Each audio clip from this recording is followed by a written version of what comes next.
All right, guys, this is episode 5 of Shortside Wristers. You guys have heard me talk for way too long already, so today I thought I would get a guest, and I got the best player currently in North America, so all the Euros don't freak out. Young Gren. What's going on, buddy? What's going on, guys? How are you? All right, I'm good, man. I'm good. So let's discuss just to recap the Leafs event. You won a couple sweaties against Padre. That was fantastic, dude. Were you worried at all in either of those games? Oh yeah, dude. Both games I was worried. Really? The Eh? first Like, the first game when I was down 4-2, I was like, oh crap. But yeah, I was worried it was 4-2. yeah, Really that worried. And then after I choked that the second game with like 30 seconds left, I was like, oh no, I'm gonna lose. dude, that was nuts, man. We all just wanted to see a game 3. That was one of the best like versus games where there was no garbage goals. Like Yeah, it for was sure. legit just two very good players playing against each other, and it was there was no even garbage goalie animations where like it just something trickled in. Like it was hmm we all just want to see a game 3, but no, you clutched it up 1-5, dude. Okay, how old are you for the people that don't know? 17. You're 7, dude. How do you remain calm in a sweaty? Okay, because like I'll get, It's just from experience. I It's guess, only yeah. from So experience. I guess that, like, yeah. Let's start with that. So like, first, so when did you get into NHL? So my first year, like I think I played offline, like 14 and 13 and stuff. Okay, First year so online was 15 on 360. first time online was so when did you realize that you might be legit and start taking it seriously? Like, was there a player that you played or met like online to compete you that you beat and realized, okay, I might be extremely good at this? No, so what it was is I didn't really play Hut that much in 15. 16 I started playing Hut, like just the leaderboard games and stuff. Okay, yeah. And then 17 LGUHL came out. And I started grinding that a bunch, and then like I would watch back in the day it was like Flash Davin. It's like one of the best back then. And I played him like 10 or 15 times, and like I beat him once or twice. And that was Really? really a big deal to me. So that's when I took it seriously. Yeah. All right, so what was the like? How much do you play on a regular day? Let's ask you that. Ooh. Like, say you don't work or Probably you go in school or anything like that, and you just right, right, like right. So like a Saturday, probably anywhere from like 5 to 15, 5 to 20 games. 5 to 20 games, really. And is Yeah. like, what's your time spent? Like, is it just playing like versus leaderboard, hut, like wagers, scrims against other like top players? Like, where is it that you spend your time when you're playing? So most of it is probably Hut, if I just say. But other than that, I play a lot of money games. So Yeah. I play like the CS, Hut Champs, and then versus money games, or I'm not doing that. And then if I have like nothing else to do, I'll play Where are you doing money versus games on? Just like leaderboard. personally, or are you doing it on Saloon, Saloon? Gamer Saloon. That's Yeah. good. Okay, so that's good, man. So, and like, is it mostly still the same guys on Saloon? Yeah, yeah, yeah. Yeah, I'm so playing, Josh, Padre, all those guys. okay, okay. What are you making about it in the last like year? What do you think you've made on Saloon? On Saloon, last year I made, I don't know. I had like a couple months, like for like 4 or 5 months, that every week or two I was drawing like $200-300. That's Um, crazy, I man. know there's guys that go on there. It's really hit or miss. There's guys that go on there and lose $500 in a night, and then there's some nights that you don't even get games, right? So Yeah, I it can kind of see that. depends on like who's on and stuff like that. That's nuts. So like you've been to literally every NHL esports event so far, like in the since 18. Like what was the best one and why? Ooh. Like In obviously terms of Gaming World production Championships were the value, biggest, but PWC. But in yeah, terms of actual event, I'd say Snyder at least. really, eh? You like the Snyder Yeah. one? Yeah, Snyder was really good. I like the format of Snyder, and it was like my first one, right? So Yeah, it's it reminds me a lot. what do you think? So the event, like the Leafs event, just happened. What Mhm. do you think they should have done differently in far as like qualifiers or how it was actually done, as far as like the bracket and tournament went? So for the online thing, it was BO1s in the first until I think like winners finals. Yeah, And before I got to winners finals, I played like Regs, OFF, Hockey Kings, a bunch of really good people that probably should not have been a BO1 series. So for sure, if for it, sure. ideally, I mean BO3 the entire way, but other than that, I thought it was really good. That's tough. Do you think like would it be more beneficial instead of doing like 3 weekend tournaments that they do like a week-long thing? Like the problem I found with the Leafs one is that no one would play each other because you could choose who you're playing on like hmm the qualifier thing. Like do you think that like a blind leaderboard where you just challenge and you just Oh yeah, randomly find that's whoever? what everyone wanted. That would have been Yeah, because better. that would have been, yeah, I think that would have made it way So I better. couldn't get games unless it was like someone new on the site or something.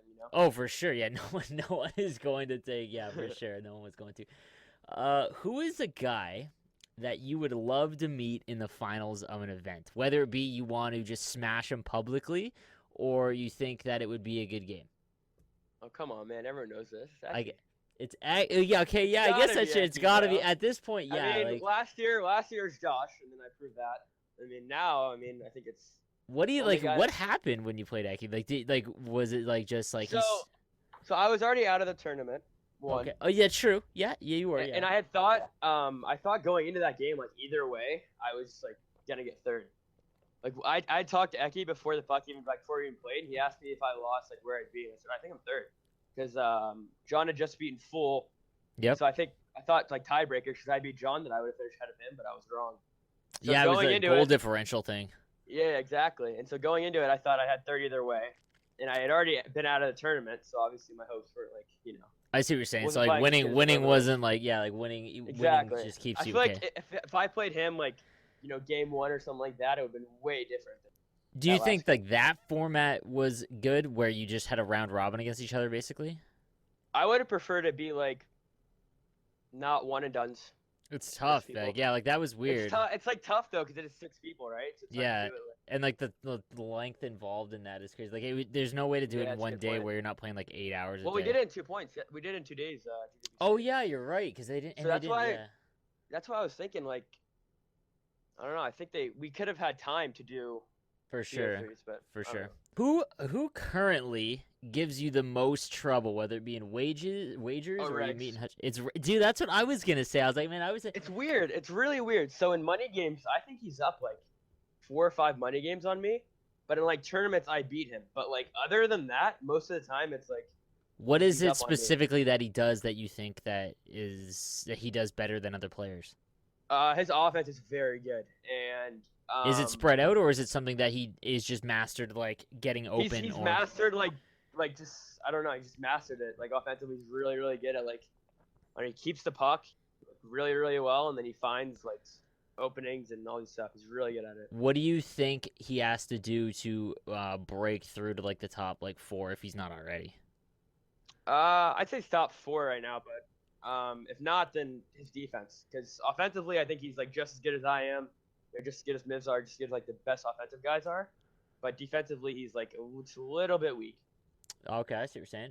Who do you think that didn't qualify for the Leafs event? Well, there was a lot of them, I guess. Who do you think in either the Capitals, Lightning, or Jets event? Give me like 3 potential winners. That isn't yourself. Right. I'd say Josh, because Josh. You think Josh is gonna win one? He might win the Jets. He was really good at Jets start of the year. Okay, yeah, because you got to beat the Jets. Really good at Jets. Other than that, I'd say Mivs, because Mivs I thought could have made it to Toronto.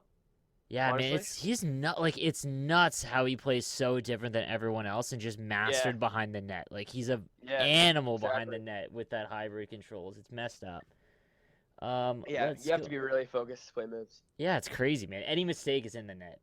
Mm-hmm. Who in NHL 19 since the launch has improved the most or surprised you the most as far as getting better and kind of being in that like top 10 range among elite players?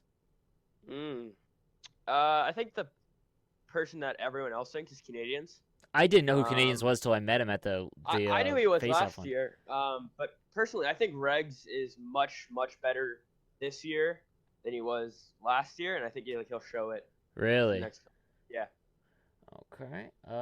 Yeah. So who's the most underrated? Say they're not even in the top 10. Like, who do you think, if they grinded hard, like, is super underrated? Like they overlooked. Noah Gretzky's in my org. He is very good when he plays. Yeah, I've never seen. I don't know if he streams or like, cause I've never seen him play. Like, I'm a PS4 guy, so like, I haven't seen him play at all. You think he'd be the most underrated? Yeah, he doesn't play like that much, but I mean, earlier in the year in Hut when he was grinding, he beat me a couple times. Like, yeah, he's very very good. Who's the most overrated? Ooh. Whether it be in NHL 19, so like they have 19? been. Yeah. Although I said he might win a tournament, I'm gonna say Josh. Yeah, I think so. That's true, I guess. I'm not gonna lie. I thought that he might actually. I wanted him to make the finals, like in the Xbox one, because that just would have been fantastic. What's your tip for guys who want to get to the elite level? Like, what should they be doing now? I'd say what I do is I play Hut because I feel like Hut Champs and CS is a better you search, you have a better chance of getting a good player than like just a versus leaderboard. So I'd say, Do you feel it's a lot different though? Like Hut, like when you have a really good team in Hut compared to going to versus, like do you feel a major drop off, or is it just like it's definitely static? different. There's goals that go in and Hut that don't go in as often in versus and like stuff like that. But Okay. still But a it's very the good same. You're still practice. trying the same. You're still just trying the same Right, goals in right, right. versus. Okay, so yeah, so like they're playing Hut won't affect you for these esports tournaments then. No, but what I'd say is for that, there's versus tournament coming up. I try to play good people in versus series and stuff like that as much as you can. How would you reach out to them if they aren't already in like the group? I guess would Like you if just you be aren't known, Twitter or streams or? both, I guess. I Yeah, that's mean, probably the best way. the way to do it, you kind of have to make a name for yourself somehow, and once you do that, it's kind of, It's true. you know, Is this your end game? Like you're so young, man. Like I'm legit. Like I peaked in NHL 15, and I was already 25. So like, you're being 17. Is this like your end game, or are you just chilling to see how much cash you can rack in, and then whatever? Like, I'm riding the wave. I'm seeing how many more tournaments, how much more cash I can make, and all that stuff. dude, of all the elite players, real talk, as far as content creating goes, because there's an opportunity for you guys because esports is so new in NHL, where you never have to work ever. Like you can Hmm. parlay this, and you started streaming on Twitch, and you got partnered Right. like within a month, and you did it like the Yeah. legit way, right? Like you didn't have like like Simplicity didn't just Yeah. partner No, you. no, Like that you was all had me. like that. You average the viewers. Like that's crazy, and it blows my mind that there's so many top players that are just trying to win the cash instead of trying to like look for a long game. Because man, like if you keep it up, even if there's a point at which you falter or whatnot, you might have already created such a following that you never have to work, man. So like props to you. So you're just chilling to riding the wave. Yeah, exactly. But I appreciate it, and also like that's what I was thinking about when I started streaming and all that. Is like I already play the game a ton, and I know there's people out there that want to get better at the game and want to watch good people play. So there's like no reason for me not to do it. You know what I mean? Dude, man, if you're already playing the game, man, like you might as well. And people want to watch the Exactly. best just to see the best. And then Yeah, like I wish more top players like Josh, Padre, all these good guys stream their games to just grow the I game and think grow like the competitive part and everything. I think that comes with like the era that they were in. I played Josh at my like the one like we had a LAN tournament. I actually met Josh and Bones at a LAN tournament in Niagara in NHL 15, and I beat Hmm. Bones. I'll always get on with it. And I had no one had anything to do. I didn't make content at all. It was because it was in my hometown. But like I think all those guys have been around for so long that before Twitch was big, and before esports is like a big scene, like it might just be so you're occupying a space being so young and like growing up and like with Twitch being such a huge thing that you have a huge opportunity. And it's good to see because like I was always stunned that you didn't stream, and then when you did, you like it was so easy. Like you're obviously one of the best players now, and it's super easy to see that you'll average 100 views every day, and then you can just parlay that in. Even if like in a couple years you don't want to play, or you falter kind of thing, like it can go a long way. But Right. what I want to ask, do you think sixes will succeed or become a thing in esports in either the end of this year or next year? I think they might try something next year. The current state of sixes, in my opinion, I've played like the Yeah, competitive you LG. can play, and it's not that fun in my opinion. Like the game's not that good for sixes right now. Yeah, I'm not gonna lie. PS4 has such a big problem with like error codes and whatnot. Like, that's what I Yeah, think. Like, same I thing. just don't think that like I don't it's think this year it'll yeah be a for thing. sure. When you get down in a game, what's the first thing that you adjust, whether it be a setting or like a mentality? Like, so when you were down against Padre, is there something that you changed, watch out for, try, look for, or is it just like sit up straight? Oh, when I got down 4-2, in that first game, I switched my defensive strategy and my forecheck. Normally, what Okay, I do is if I'm like if I'm being too aggressive or something like that, I'll change that. So I that's try to adjust like as I'm going. That's actually something I was going to ask you because something that I've learned more than anything this season in like creating content because like all of my content is tailored for like below average players that just want to get to Div 1 because I'm not like an elite player and I'm not that good anymore as far as like the high end esports stuff. So like Hmm. all of my stuff and what I've realized this season is that adjusting mid game is super beneficial because your AI just helps a ton if you're struggling and doing the same strats. And so I was going to ask you, you don't just keep the same strat set the entire time. No, so I cater my shots to who I'm playing too. Like if I'm playing junior pens, I'll put my D a certain way. If I'm playing Josh, I won't forecheck. Like there's stuff like that that I do kind of based on who I'm playing, and that's kind of just something you learn. Like That's just way knowing your opponent, right? Like you'll know right, like right, that. right. So that's good. That's good to know because it's not because like I feel like a lot of players think that they find a certain thing and then they just stick to it whether they're winning or losing. So that's good. So you do change, you do adjust your settings. That's good. Right, right. Who has the most obscure um play style? So whether you're going into a game and you're like whether you think that he's extremely good or he's just very good, but you're like, man, it's NHL 19, man. Like he could get some goals. Like just who do you think is the most all over the place when it comes, but is very good? Like has the potential I'd to win a say random game. Pence. Is Peter Pence? Pence. Yeah, I think man. Every time He it's the way he plays at like the way he beat me at GWC is one of those games that like I think the stats I out him like 17-4, and he just shot everything and ended up winning it. it's He's just crazy, one of man. those Yeah, players that can it's tell, nuts how is he like. Do you think like his defense is super elite to go with that? Like is or is it literally just he shoots everything? well, he's good offensively, and obviously his defense is good enough to compete. Like last year was for sure. I think right now that's his issue though. Last time I played him, his defense was as good as it was last year. All right, Gren. So thank you for doing this interview, man. I really appreciate it. Tell everyone your Twitch and Twitter so that they can find you. So you can find me on Twitch. It's Gren_35, and then my Twitter is just Young Gren altogether. Perfect. When do you stream mostly? Normally sometime between like 5 and 9, and then on Eastern, weekdays right? and the weekends. Right, right. All right, perfect, man. So thank you for doing this, dude. I really appreciate it. And guys, so that is episode 5 interview with esports champion. Well, the Leafs esports champion. I guess we're gonna have to see what happens this season with Eki, Young Gren. And I'll see you guys next time.